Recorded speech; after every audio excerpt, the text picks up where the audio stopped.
पूरी पृथ्वी। और जिनको मानव शरीर प्राप्त है, ये ड्रेस अलग है अन्य प्राणियों से, आपकी कुत्ते से, गधे से, सूअर से। तो ये ड्रेस अलग है, तो इसका काम भी कोई और ही है। यदि वो पशु पक्षियों जैसे ही कर्म हम इस ड्रेस में करते हैं, ये पोशाक है, एक चोला है शरीर हमारा, तो फिर हम समझदार नहीं है। हमें पता ही नहीं है कि हम किस उद्देश्य को लेकर इसमें ड्रेस पहने हुए हैं।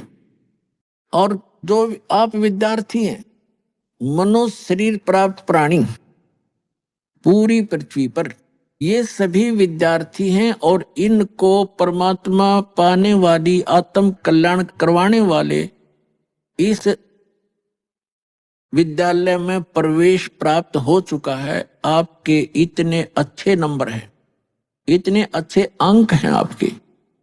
और जो बच्चा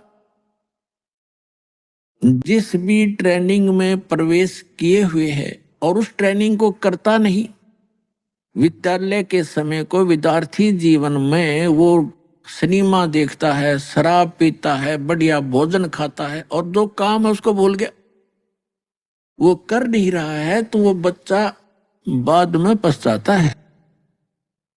जैसे एक समय ये दास हरियाणा सरकार के अंदर जूनियर इंजीनियर सिविल के अंदर कार्यरत था।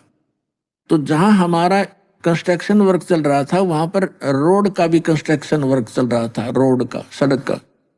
तो सड़क के ऊपर एक व्यक्ति काम कर रहा था, उसके बच्चे वही मिट्टी में, जैसे मजदूरों के बच्चे वहीं रहते हैं साथ में। और वहां पर एक एक्सीडेंट आ गया, उसी रोड का एक्सीडेंट।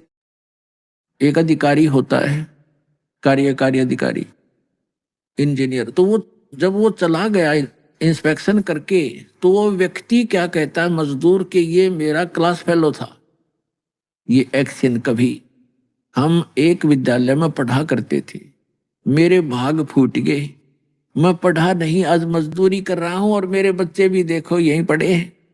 और ये पढ़ गया, समय का सदुपयोग कर गया, आज देखो कारों में चलता है, इसके बच्चे पंखों के नीचे कोठियों में लेटे हुए हैं। अब वो रो रहा था इस बात को याद करके। तो यहाँ परमात्मा आपको याद दिलाना चाहते हैं कि उस समय आप रोगे, पछताओगे। जब ये समय हाथ से छूट जाएगा मनुष्य जीवन का, तो इसी तरह पछताओगे।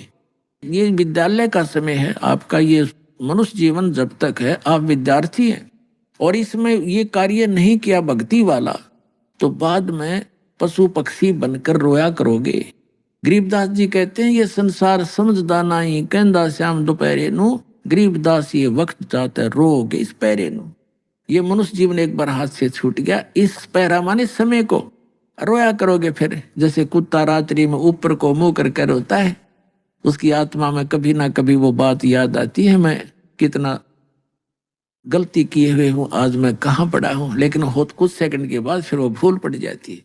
तो ये प्रसंग जो बताया जा रहा है आपको, इस कहते हैं कहे कबीर और सब दुखिया, एक संत सुखी मन जीतियो।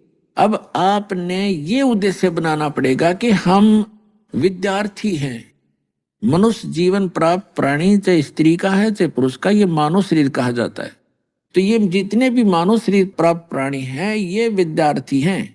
इनका उद्देश्य परमात्मा पाना, आत्म कल्याण करवाना है। वो दूसरी बात है कि किसने कौन सी ट्रेनिंग कर रहा है।